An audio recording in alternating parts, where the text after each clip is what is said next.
Supreme judicial council 12 বিচারপতির বিরুদ্ধে তদন্ত প্রতিবেদন রাষ্ট্রপতির দপ্তরে। দর্শক মনে আছে সেই 12 জন রাষ্ট্রপতি অথবা 14 জনকে ছুটিতে পাঠানো হয়েছিল। তাদের বিরুদ্ধে অভিযোগ যে তারা দলীয় ক্যাডার হিসেবে উচ্চ আদালতে কাজ করছে। তাদের বিরুদ্ধে দুর্নীতির অভিযোগ আছে। সেই অভিযোগগুলো সুপ্রিম জুডিশিয়াল কাউন্সিল তদন্ত করেছে। সেই তদন্ত রিপোর্টটি পাঠানো হয়েছে।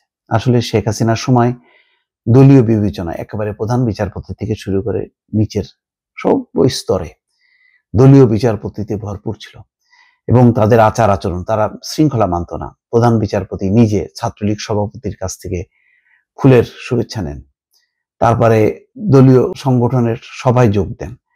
তারপরে একজন আপিল বিভাগের একজন বিচারপতি বলছেন যে বিচারপতিরা রাজনীতির বাইরে না এবং তারা হচ্ছে মুক্তিযুদ্ধ স্বাধীনতার পক্ষের শক্তি।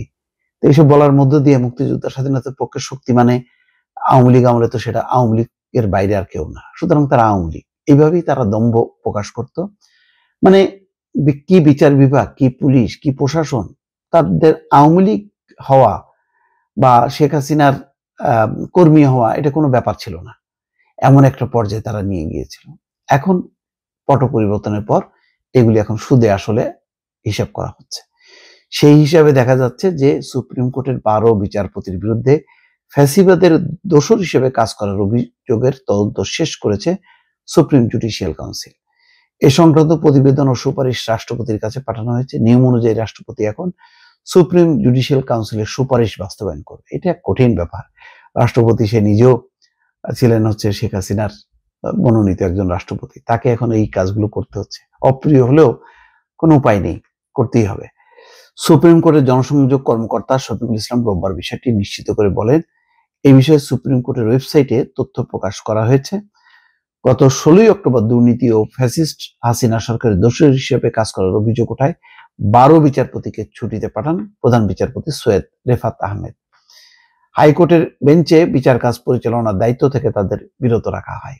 12 বিচারপতি হলেন নাইমা হায়দার, শেখ হাসান আরিফ, আশিস রঞ্জন দাস, মোহাম্মদ খুরশিদ আলম সরকার, S M Moniruzzaman, আতউর Rahman Khan, Shahed Nuruddin, doctor Mohammad Akhtaruzzaman, Mohammad Aminul Islam, S M Masud Hossain দোলন, খিজির হায়াত ও খন্দকার দিলুরুজ্জামান। ওই দিন সুপ্রিম কোর্টের রেজিস্ট্রার জেনারেল আজিজ আহমেদ ভুইয়া জানান 12 বিচারপতিকে বেঞ্চ না দেওয়ার সিদ্ধান্ত নিয়েছেন প্রধান বিচারপতি। তারপর তাদেরকে সম্ভবত ছুটিতে পাঠানো হয়। পরে তাদের বিরুদ্ধে ওঠা অভিযোগের তদন্ত শুরু করে প্রধান বিচারপতির নেতৃত্বে সুপ্রিম জুডিশিয়াল কাউন্সিল।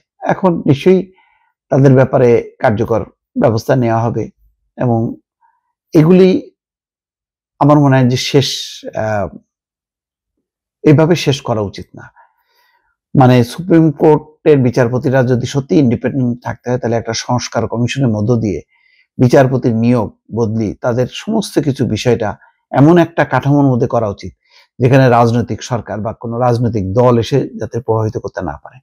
নতুবা এখন যারা কাজ করবেন ভবিষ্যতে দেখা যাবে যে সরকার পরিবর্তন হলে তাদেরকে আবার অভিযুক্ত করা হবে যে তারা অমুক দলের বা অমুক ব্যক্তির পারপাস সার্ভ করছে। এই জায়গা থেকে উচ্চ আদালতকে মুক্তি দিতে হবে, নতুবা কোনোদিনও আমরা মানে ন্যায্য বিচার পাবো না, ন্যায় বিচার পাবো না এবং সবসময় বিচারপতিরা বিতর্কিত হয়ে থাকবেন।